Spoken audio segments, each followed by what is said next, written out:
예, 집중 분석 시간입니다. 사실은 한미 정상회담은 지났고 재료는 사실은 소멸된 거죠. 예, 그럼에도 불구하고 항공우주라든지요, 뭐 이런 쪽에서 탄력 있게 시세를 이어가는 쪽이 있고요. 조금 더 길게 보면 미래의 성장 섹터이기 때문에요. 관련해서 주목할 세 개의 섹터, 또 한 개의 리스크는 무엇인지 인머스트 투자자문 장재창 대표님과 말씀 나누겠습니다. 어서 오십시오. 안녕하세요. 네. 자, 키워드로 살펴볼게요. 말씀드린 것처럼 이제 당장 하루 이틀에 이제 모멘텀은 끝난 거지만 긴 흐름으로 봐야 될 텐데요. 첫 번째 키워드는 이제 한미 정상에서 한미 백신 동맹입니다. 그러면서 K-바이오, 특별히 이제 백신 CMO에 관한 이야기. 단기 재료는 노출됐지만 사실 앞으로 뭐 생산이나 뭐 해야 될 일과 성장성은 여전히 남아 있다고 봐야겠죠, 대표님? 네. 아쉽게도 수합은 체결되지 못했지만요. 네. 얻어온 것들은 있어서 특히 이제 뭐 4개 정도 계약이나 MOU 관련된 계획이 체결됐는데 그 중에서도 그 보건복지부나 국립보건연구원하고 모더나가 한 계약 같은 것은 이제 국내 그 기술 이전이 될 수 있는 그 다음에 생산 시설이 중점이 될 수 있는 그런 것들이기 때문에 조금 장기적으로는 영향을 끼칠 수 있는 요인이라고 보여지고요.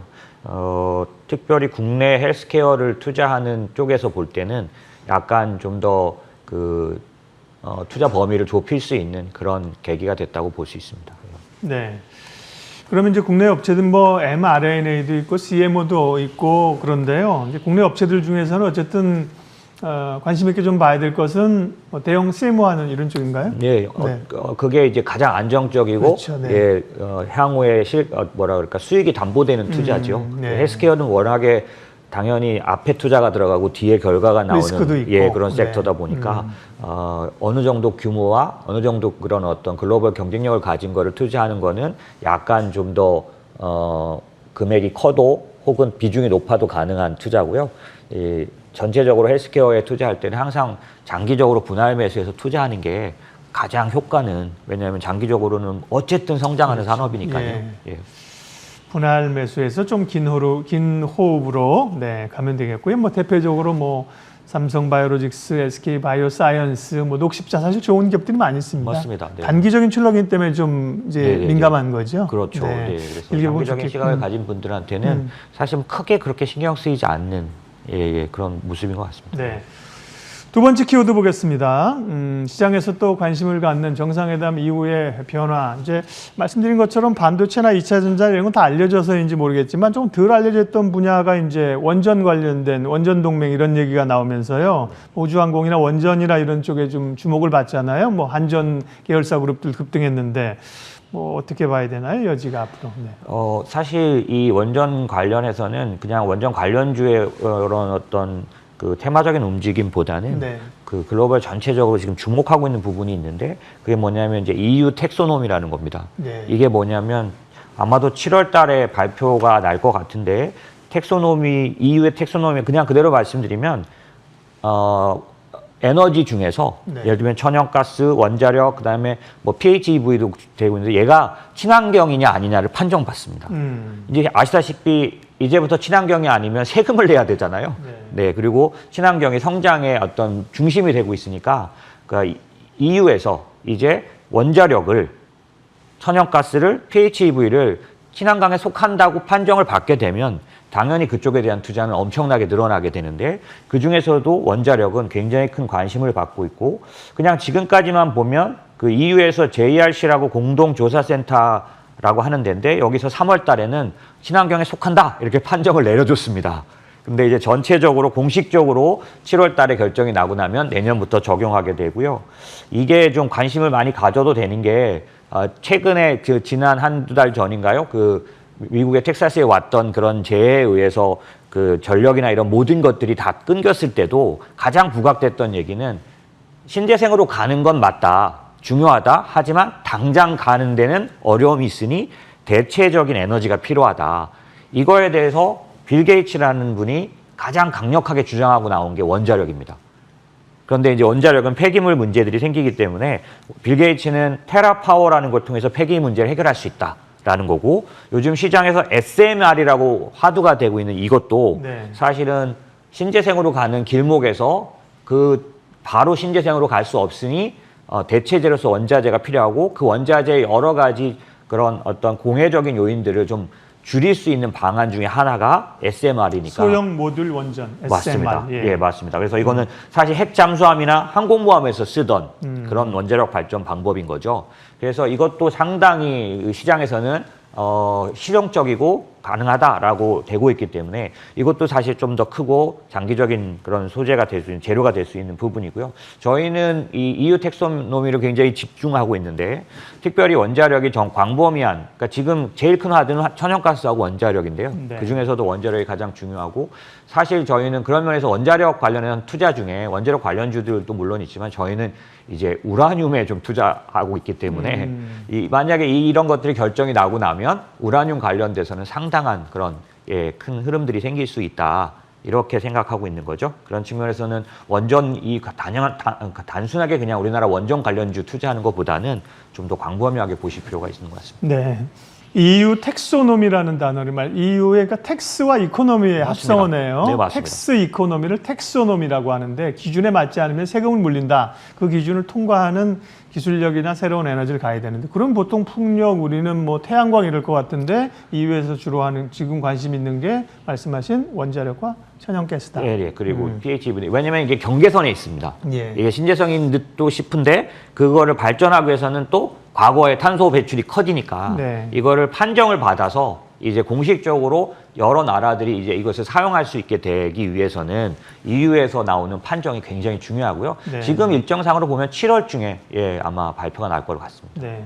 근데 말씀하신 꼭 국내에서의 원전 이런 게 아니라 국내에서 사실 원전이 뭐 정책적으로 사실은 좀 추가적으로 건설하거나 그러지는 않지 않습니까? 맞습니다. 예, 현재 정책적으로. 예, 그런데 그래서 이제 그래서 국내 원전주가 이제 뭘 봐야 되나 고민인데 더 큰 그림으로 그러니까 글로벌리 좀 봐야 되는 거군요. 맞습니다. 네네. 예, 사실 미국에서는 아까 제가 빌 게이츠 네. 말씀드렸지만 굉장히 큰 뭐라 그럴까요? 논쟁, 이슈 예. 그런 거고요.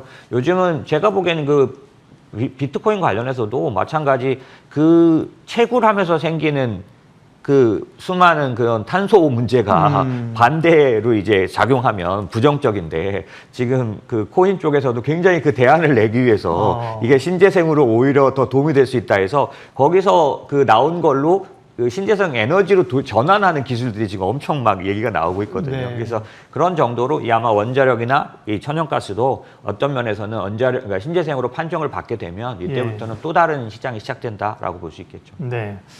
세 번째 키워드 보겠습니다. 할 얘기는 많은데 시간이 제한돼 있어서요. 예, 정상회담 이후의 시장과 산업의 사실 트렌드 변화를 보는 거죠. 그 중에 가장 좀 강력하게 그 드라이브를 걸고 가는 게 우주항공이나 방산인데 이거는 이제 미사일 지침 이런 게 얘기가 많이 안 되다가 보니까 또 군사 쪽의 미사일뿐만 아니라 국내 우주항공, 우주에 대한 도전들을 지금 뭐 버진 갤럭틱이나 뭐 혹은 다 이렇게 하고 있는 거잖아요, 미국에서. 네, 맞습니다. 네. 그런 쪽으로 좀 볼 포인트 좀 알려주세요. 네. 실제로 이제 지금 이거는 좀 역사적으로 그 79년도 박정희 전 대통령 때 이제 생긴 거니까 한 42년 만에 이제 그 뭐랄까 그 완전히 규제가 풀린 거지 않습니까? 근데 그때 이제 규제를 봤던 내용이 사거리, 탄두 중량, 고체 연료 사용 금지 이거였는데 이게 다 풀어져 버렸기 때문에 지금 말씀하신 대로 사실 이게 우주항공산업하고 뭔 관련이 있냐 이렇게 보실 수 있는데요. 이 관련은 뭐냐면 미사일 기술하고 우주선 기술은 실질적으로 동일하다는 거죠. 그렇겠네요. 예, 그렇기 때문에 이 장거리 미사일에 대한 규제가 풀리게 되면 저희도 우주항공 관련해서 더 본격적으로 개발할 수 있고요. 기술은 상당 부분 저희도 갖고 있어서 특별히 사실 이 우주항공 이쪽에 굉장히 지금 전체 시장에서 자꾸 너무 먼 얘기 아닌가라고 생각이 드는데도 이슈가 되는 이유는 사실은 돈을 버는 일에 가까워진 모습들이 많습니다. 예를 들면 그 저궤도 위성 같은 것들은 자율주행에 있어서 가장 중요한 요인들, 그 지형에 대한 센서 활동을 하거나 통신에 대한 문제이기 때문에 이런 부분에서 한국도 굉장히 좀 늦은 국가는 아니거든요. 그런 거 뭐 상업용으로 쏘아 올릴 수밖에 없는 거잖아요. 맞습니다. 네, 그래서 그 비용이 빠르게 감소하고 있기 때문에 저렴해지니까 굉장히 빠르게 발전되고 이것 자체가 저희가 지금 지향하고 있는 인공지능이나 자율주행 같은 쪽에서는 아주 중요한 어떤 요인이 될 거라서 사실은 네이버나 뭐 카카오나 다 지도 사업에 뛰어들어 있는데요. 이것도 사실 자율주행을 겨냥한 거거든요. 그렇죠. 저궤도 위성과 관련돼서 좀 같은 거라서 그런 면에서 보면 저희가 이번에 미사일 관련된 규제가 풀렸다 정도가 아니라 저희의 그런 우주항공에 대한 본격적인 궤도 지금 계획으로는 2022년 달 궤도 진입하고 2030년 달 착륙 이렇게 돼 있는데 이거를 이제 대놓고 적극적으로 진행할 수 있게 됐으니 네. 사실은 상당한 어떤 가능성이 열린 거다라고 보여지고요.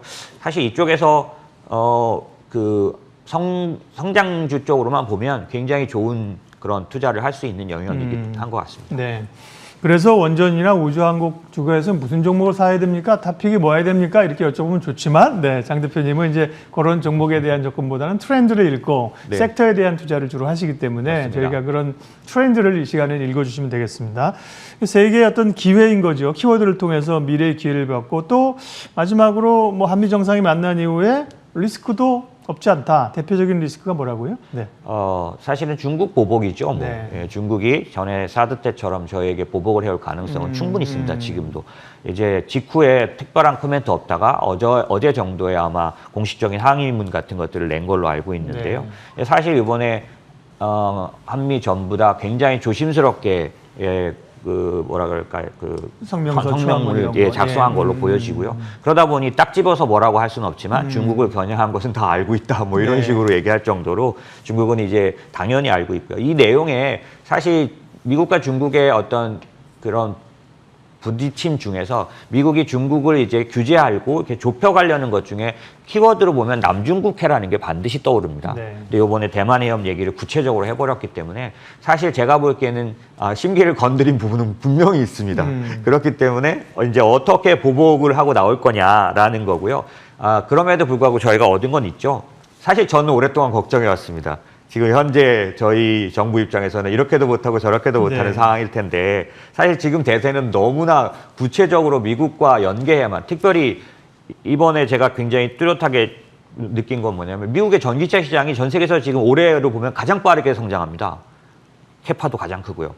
여기에 저희가 분명하게 얻을 게 있는데 이거를 과연 정책이나 정부에서 해줄 거냐라고 고민했는데 이번에는 확실하게 그 부분은 해결된 것 같고요. 그런 면에서는 미국에 대한 친미에 관련된 어떤, 그러니까 친미라는 좀 적당하지는 않지만은 네. 미국과 관련된 어떤 그런 흐름은 좀 확실히 보인 걸로 보여져서 오히려 중국의 어떤 보복이나 이런 것들을 좀 주의해서 봐야 될 것 같습니다. 예, 한미 정상회담이 끝나고요. 단기 하루 이틀에 사실 주가 모멘텀이 좀 반영이 된 이후에 우리가 얘기를 하니까 더 편안합니다. 이후에 변화들 또 리스크 요인들 함께 살펴봤습니다. 인모스트 투자자문 장재창 대표님 함께했습니다. 고맙습니다. 감사합니다.